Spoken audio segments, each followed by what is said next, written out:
As melhores reações do GP da Bélgica de 2025. Dentre todos os grandes prêmios que existiram na história da Fórmula 1, definitivamente o GP da Bélgica de 2025 foi um dos GPs que tiveram na história da Fórmula 1, né? Então, dentre todos eles, ele é um deles. Porque, cara, que corrida. Cara, que corrida. Eu não tenho palavras pra falar, cara. Eu acho que eu consigo dizer com tranquilidade que talvez esse GP da Bélgica em particular tenha sido o top 5, top 3, e não é a terceira, piores corridas que eu já vi ao vivo, que eu já tive o desprazer de ver ao vivo assim, cara. Cara, foi muito cansativa. Cara, eu tô até exagerando nesse sentido, porque você teve bons momentos. Eu vi corridas piores que não aconteceram absolutamente nada mesmo. Tiveram boas coisas nessa corrida, como o Hamilton fazendo boas ultrapassagens. Você teve a própria situação toda do Bortoleto, que foi um entretenimento. Mas no geral, que corridinha insuportável. Só que, mesmo sendo insuportável, ela trouxe algumas histórias interessantes. E é exatamente o que nós fazemos aqui no clube. Nós caçamos as histórias, nós destrinchamos, desbravamos as histórias e trazemos aqui pra gente poder reagir juntos. E é isso que a gente vai fazer agora, vendo as melhores reações que a gente teve do GP da Bélgica de 2025. A começar com o do Alves Santos aqui, Bélgica. Corrida boa, quali bom. E exatamente, eles trouxeram uma classificação boa, uma classificação interessante, que teve bastante empolgação, principalmente por nós aqui brasileiros. A gente teve o Bortoleto ali, chegando no Q3, a corrida foi emocionante, a classificação emocionante, o Norris surpreendendo, o Leclerc surpreendendo, colocando o carro em quarto lugar, uma Williams em quinto lugar, o Leclerc no caso colocando o carro em terceiro, a Williams em quinto lugar. Foi uma classificação ali até o último minuto, né, teve o drama todo do Hamilton com o Bortoleto no Q1, você teve muitas coisas acontecendo nessa classificação, que realmente foi uma classificação boa, foi uma classificação legal, interessante, trouxe entretenimento. Aí chegou na corrida, meus amigos, definitivamente uma das corridas da história. E a gente teve muitas ultrapassagens nessa corrida, né, diversas. E dentre elas eu acho que um destaque que fica, esse aqui que o KSC trouxe pra gente. A ultrapassagem mais emocionante da corrida com certeza foi essa daí, né, o carrinho de limpeza sendo ultrapassado pelo carro médico. Eu acho que nesse momento ali foi um dos maiores momentos, e foi uma ultrapassagem bem ousada. Porque a gente tá falando dele de entrada do Eau Rouge, e você dividir ali entrando no Eau Rouge, cara, você dividir entrando no Rouge é muito perigoso. É mais seguro você esperar, você fica atrás no Rouge, porque dividir no Rouge é perigoso. Você faz a segunda curva ali depois do Rouge, e depois você entra na reta Camel, aí você ameaça ultrapassar e vai fazer ultrapassagem, entendeu? Agora, ultrapassar ali lado a lado no Rouge foi uma escolha arriscada. Foi uma escolha arriscada do nosso Magical Car, que se pagou, ele conseguiu a posição, ultrapassou, mais uma posição ali para Aston Martin na corrida. Agora, falando da corrida de fato, a gente teve um comentário aqui do Guilherme Garcia: Hamilton ainda na chuva tem suas habilidades, se chovesse mais pegava P4. E cara, definitivamente o Hamilton correu nessa pista. Cara, na chuva ele ainda é o Hamilton. E isso ficou claro pra mim já no GP da Grã-Bretanha, e talvez esse tenha sido o meu erro. Porque aquele Hamilton que a gente viu na Grã-Bretanha é porque teve as condições adversas relacionadas com chuva que maximizaram a performance dele. A pista secou, ele não conseguiu mais ameaçar o Hulk, né? Na chuva ele tava, no seco não. O Hamilton ainda é um grande piloto de chuva, mas no seco ele não tá conseguindo performar da mesma forma. E talvez esse tenha sido o meu erro de apostar nele com uma surpresa. Nem tanto porque no final ele fez uma grande corrida.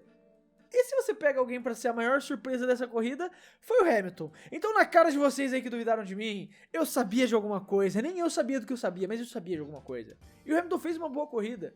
Quando a pista secou não conseguiu mais evoluir tanto, mas até aí ninguém conseguiu evoluir nessa corrida, né? Mas um dos motivos principais do Hamilton não evoluir foi porque a partir do momento que ele chegou em 7º lugar, ele conheceu o Giga Alex Albon, inspiradíssimo Alex Albon, na Bélgica. E como a gente viu aqui no meme do Davi Ferrari, tudo na vida passa. Então me passa aí então. Cara, o Albon foi excepcional nessa corrida. Que corrida sensacional do Albon. Que corrida espetacular do Albon. Não dá pra dizer o mesmo do Sainz. Corrida deplorável. E cara, mantenha a minha crítica agora. Depois do final de semana completo, posso manter minha crítica. O cara mija na Williams, fica falando que merecia ter ido pra Red Bull, não consegue fazer metade do trabalho que o Albon fez. Eu acho que, eu não parei pra ver a pontuação certinho, mas eu acho que o Albon já deve ter mais de 4 vezes os pontos do Sainz no campeonato, por conta desse P6 dele. É inacreditável. É inacreditável o quão bom o álbum é, cara. Com esse carro da Williams, pelo menos. Que corrida sensacional do álbum. Se defendeu muito bem. E a gente tem até um comentário aqui também do Ateros. Não é de hoje que vemos o álbum estragar mais uma corrida. Incrível como ele não ultrapassa ninguém, nem deixa ninguém ultrapassar ele. Pra mim tá ótimo, é isso mesmo. Não é pra deixar ninguém ultrapassar não, o álbum. Não é pra deixar ninguém te passar não. O Ateros falou como alguém que tá como espectador neutro, querendo a corrida, né? Porque se o Hamilton passasse ali, talvez ele chegasse no Russell e tivesse mais emoção ali. Não! Tem que usar toda a potência de reta da Williams, fazer o Giga Albon ali, Monte Albon, inspirado no Monte Gasly, que vamos falar dele também, mas inspirado no Monte Gasly ali, o Monte Albon fecha a pista e não deixa ninguém passar. Tranca a corrida. Se você ficar em primeiro e fazer uma fila de 20 carros, eu não me importo, Albon. Tá ótimo, maravilhoso. Grande corrida de Alex Albon. Agora, o Gabriel Senna PT trouxe o resumo da corrida depois da volta 11. E sim, é exatamente isso. Se você quiser um resumo, se você não viu a corrida e tá vindo aqui pra entender, né? Porque pelos memes e pelos comentários eu vou tecendo tudo o que aconteceu na corrida pra vocês. É isso aqui. A partir da volta 11 essa é a corrida. A partir da volta 11, tá? É isso. Não aconteceu nada. Não aconteceu absolutamente nada. As poucas coisas que aconteceram, eu vou comentar, claro, mas foi isso que aconteceu depois da volta 11. Isso, exatamente isso. Quem dormiu depois da volta 11, perdeu uma coisinha ou outra, sim, tiveram alguns detalhezinhos, como o Hulk, né, que a gente vai falar também, mas é basicamente isso que você perdeu depois da volta 11, porque não aconteceu nada. Pro geral, pra nós brasileiros aconteceu um negócio muito interessante, que é o que eu falei que você perderia se fosse dormir depois da volta 11. Depois de tantos anos sofrendo, sendo zoado, sendo humilhado com a lembrança do que aconteceu naquele bendito GP da Alemanha. Esse final de semana, no geral, foi um troco. Primeiro, né, a máfia passou o pano lá pro Rafa Câmara. A volta dele na classificação tinha sido cortada fora por limite de pista, mas depois a FIA devolveu pra ele a posição e ele largou de segundo lugar, apesar de que a corrida da F3 não teve, né, então não serviu pra nada. O que não é tão ruim pra ele, porque mesmo que ele fosse largar na frente, podia acontecer alguma coisa e ele abandonar. A diferença dele pro Tsolov continua a mesma, então até tem um lado bom. Depois, na classificação da Bélgica, teve o cenário do Hamilton lá que teve a volta deletada e ajudou o Bortoleto a passar pro Q2, e por conta disso chegou no Q3 e colocou ele numa posição de pontuar. Só que essa posição de pontuar veio também às custas da vingança do GP da Alemanha entre Felipe Massa e Fernando. Aquele Fernando is faster than you, Fernando is faster than you, que a gente foi assombrado por tantos anos, como o Carlos Augusto 2026 trouxe. Hülkenberg, Pov, Sauber, so Bortoleto is faster than you. Cara, aconteceu. Durante a corrida, o Bortoleto estava em 10º e o Hulk em 9º, e o Bortoleto e o Lawson estavam na frente deles, e o Bortoleto entrou no rádio e falou basicamente: galera, ou o Hülkenberg passa o Lawson, ou ele me deixa passar, porque eu tô perdendo tempo aqui. E a Sauber foi lá no rádio do Hülkenberg e falou: então, irmão, deixa o Gabriel passar. E o Hülkenberg deixou passar. Claro que eu não quero levar, não existe uma treta, não tô querendo levar pro lado de treta isso, né, antes que falem que eu queira falar. Eles jogam em equipe, o Hülkenberg já tinha deixado o Gabriel passar na China, e o Bortoleto já ajudou o Hülkenberg em outras ocasiões que ele pôde também. Eles são uma equipe, eles competem juntos. Mas é muito gostoso a gente estar do lado que pede pro outro passar agora. A gente tem esse sentimento. Daí deixa passar e ele vai e dispara do Hülkenberg. Ele não consegue chegar no Lawson, é verdade, ele não consegue aproximar do Lawson, mas ele dispara do Nico, que era algo que estava acontecendo, ele estava sendo segurado pelo Nico, e ele consegue disparar, abrir bastante, ele abre acho que 6 segundos por Nico. E tá um problema também nessa questão, porque ele abre 6 segundos por Nico, né, e de repente a Sauber para o Hülkenberg. Em 10º lugar, tranquilo, na zona de pontuação. A Sauber vai lá e para o Hülkenberg. E como o Brazuquito disse, o karma veio, estragaram a estratégia do Hulk ao invés do Bortoleto. Cara, eu tô tentando entender essa parada, porque ou o Hülkenberg teve uma péssima administração, um péssimo gerenciamento de pneus, e por conta disso ele desgastou completamente os pneus dele, ou eu não sei o que aconteceu, porque cara, pra mim não fez o menor sentido essa parada dele. Se não for isso, dele ter destruído os pneus de alguma forma, eu não entendi. Talvez eles estivessem prevendo que o pessoal fosse fazer 2 paradas, mas ninguém mais parou. Todo mundo de pneu médio continuou até o final, e o Hülkenberg voltou lá pra trás, ganhou algumas posições, mas não voltou pros pontos. A Sauber perdeu a pontuação dupla que eles poderiam ter. Mas sim, no final das contas, pouco importa, como essa música trouxe aqui, não é querendo me gabar, mas hoje o Bortoleto foi P9, é isso que importa. O Gabriel terminou na zona de pontuação mais uma vez, grande prova, grande final de semana do Gabriel. Grande final de semana, 2 Q3 e as duas vezes terminando no top 10 na corrida. Uma em décimo, uma em nono, perdão, e a outra em nono, as duas em nono, né, na verdade, terminou as duas em nono. Que final de semana do Gabriel. Classificou 2 vezes em décimo e terminou 2 vezes em nono. Grande final de semana do Gabriel, grande corrida, grande final de semana no geral, ótima prova. E eu tinha esse receio por ser Spa, pela possibilidade de chuva, que apesar de ter tido no começo, depois secou a pista. Alguns novatos poderiam ter dificuldade, alguns tiveram, o Antonelli sofreu nesse final de semana. Mas o Gabriel, como o Carlos Sainz trouxe aqui, Gabriel Pontoleto, e é isso que importa. Grande final de semana e vai com a moral elevada pra Hungria. Agora a verdade é, uma das coisas que ajudou o Gabriel também permitiu que ele ficasse tranquilo, sem nenhuma ameaça na zona de pontuação, foi como o astro Calazebro disse. Não disse, só a imagem, né, no caso. O Gasly ativou o Monte Gasly e protegeu o Gabriel. Isso porque o Gasly criou a fila de carros. O Gasly impediu que Deus e o mundo ultrapassassem ele nessa corrida. O para-choque mais largo da... Tem que ser dito. O para-choque mais largo da Fórmula 1 é de Monte Gasly. É chato ultrapassar Pierre Gasly. É muito chato ultrapassar Pierre Gasly. Ele não deixa. Você não consegue ultrapassar ele. E cara, quando o Hulk faz a parada, o Gasly herda a 10ª colocação, porque ele estava em 11º. Aí, como o Arpines disse aqui, Gasly com o Tsunoda. Foi exatamente isso. O Gasly segurou o Tsunoda com todas as forças possíveis para segurar aquele P10 e montou a filinha atrás dele. Todo mundo atrás, todo mundo no trenzinho do Gasly, velho. O Gasly fez o trenzinho da alegria do Gasly, não deixou ninguém passar e segurou a 10ª colocação. Mais uma corrida do subestimado Gasly. Mais uma corrida do subestimado Gasly. É o que eu falei no comentário do vídeo de ontem. Cara, o Gasly, assim, eu não acho que ele chegue no nível subestimado do que o Hulk era, mas num ranking ele é o segundo mais subestimado da Fórmula 1. Pouco se fala de como o Gasly é um ótimo piloto e de como se a Alpine entregar um carro decente ano que vem, ele vai fazer um estrago. Não sei se disputar o Mundial, porque de novo eu quero ver ele realmente num carro capaz de disputar o Mundial para afirmar algo desse nível. Mas Pierre Gasly fez mais uma grande corrida, se defendendo do GP inteiro da Bélgica tentando passar ele, especialmente do Tsunoda, e mantendo a 10ª colocação para trazer mais um pontinho para a Alpine. Agora, como eu falei, não aconteceu nada na corrida. Não aconteceu mais nada na corrida. Depois disso aqui do Hülkenberg não aconteceu nada. A corrida existiu. Você tinha o próprio Hülkenberg fazendo umas ultrapassagenzinhas ali, remando posição, mas é isso. A corrida existiu até a volta 44. E daí o que aconteceu, né? A televisão pegou e começou, como o Marcos Deluca que trouxe, e a TV mostra o Berman, e mostra o Berman, e mostra o Berman. Esse foi um meme que a gente fez durante a live do Que Pode Esse, porque a transição mostrou o Berman tantas vezes, mas tantas vezes eles mostraram o Berman. E o Berman preso no trenzinho ali do Gasly, e a transmissão virava e mostrava o Berman ali.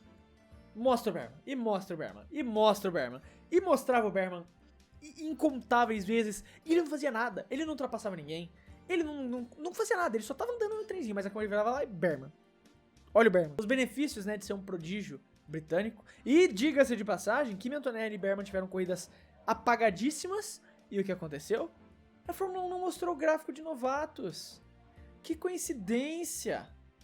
Caramba, e o gráfico de novatos a Fórmula 1 não mostrou, velho. Que coincidência, cara. Bem nessa corrida aqui com o Antonelli no fundo, com o Berman péssimo também.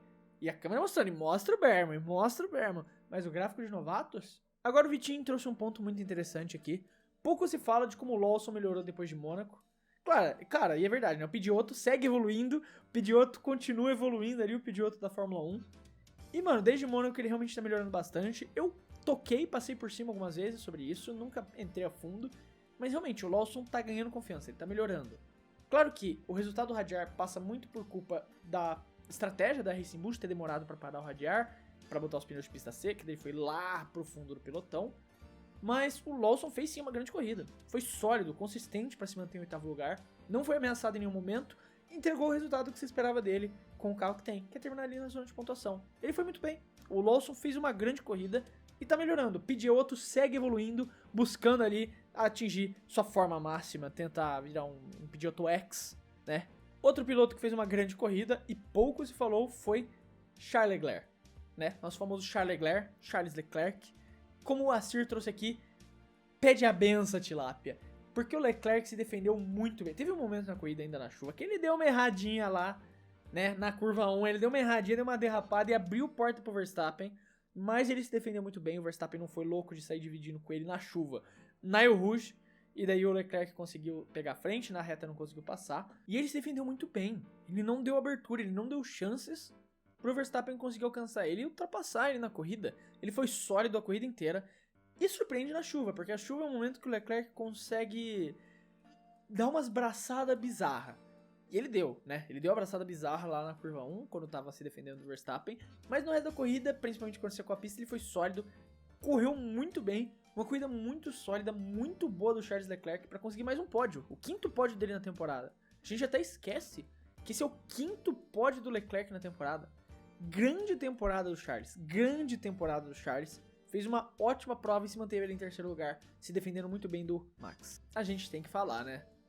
Não tem como evitar falar disso. Como trouxe aqui o Ninja 1v4 dando moles. Hoje ele foi o modo dando moles. A largada na Bélgica, ela tem que ser feita de uma maneira muito bem executada. Porque se você larga mal na Bélgica, você vai levar do 2º colocado na reta Cameron. Você vai levar do 2º colocado na reta. É inevitável. E o Lando Norris vai o quê? Ele erra na largada. Ele erra na largada, abre espaço pro Piastri passar, o Piastri passou, acabou a corrida aí. Depois na corrida lá eles ainda fazem estratégias diferentes, né? A McLaren bota pneu médio no Piastri e pneu duro no Norris, até aí você tem que arriscar. Se você fizer a mesma coisa que o seu rival, você não vai conseguir alcançar ele, porque, né, é isso. Ele já tinha uma vantagem boa também, você não vai conseguir alcançar ele. Então, eles botam fazer uma estratégia diferente pra tentar beneficiar o Norris de alguma forma, e no final até se paga. No final se paga, ele tá mais rápido que o Piastri, mas tudo isso só precisou ser feito porque ele errou na curva 1. Ele errou na curva 1 não, ele errou na volta 1. Ele errou na largada, distracionou, deu espaço pro Piastri colar na traseira dele, o Piastri aproveitou o vácuo e passou na reta, acabou ali. E Bélgica é isso. Bélgica você não vai ultrapassar mais ninguém não, fi. Acabou, a corrida acabou ali, ninguém mais ultrapassa ninguém. Então, hoje foi dando moles. Hoje ele ativou o modo dando moles depois de ótimos 2 finais de semana. E, assim, bateu com a previsão, né? Acertei que ele não ia ir tão bem. E como o Coeb8R disse ali, Piastri cada vez mais mostrando ser digno de ter o campeonato desse ano pra ele. Ainda mais com o controle que teve no final da corrida naqueles pneus médios desgastados. E exatamente, cara. No final da corrida, o Piastri tava virando muito mais lento que o Norris. E ele tava se defendendo muito bem. Se defendendo não, né? Não chegou a precisar se defender. Mas ele tava virando muito bem. Ele tava tentando extrair o máximo que ele podia de um Norris muito mais rápido que ele. E fazendo voltas competitivas. Fazendo voltas muito boas pra se manter na liderança. Esse final de semana, no geral, o Piastri foi muito bem. É claro que ele também erra na corrida sprint e dá espaço pro Verstappen passar ele. Ele não vai bem nisso.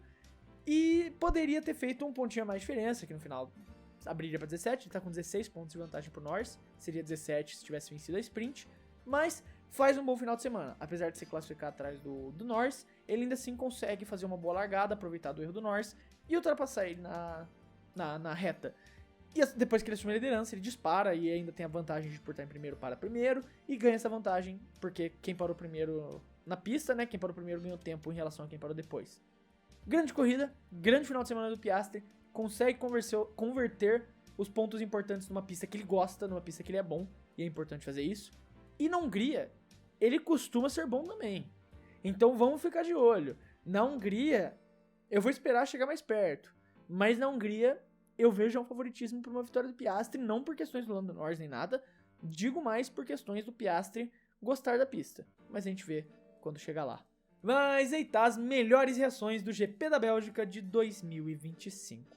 Eu quero saber sua opinião, como sempre, não esquece de deixar aí nos comentários. E também, se você gostou do vídeo, quiser ajudar aqui o Clube da F1, você pode fazer isso se inscrevendo no canal, porque ajuda muito a poder continuar produzindo todos esses vídeos aqui pra vocês. Quero deixar um abraço pra você que ficou até aqui e até o próximo vídeo.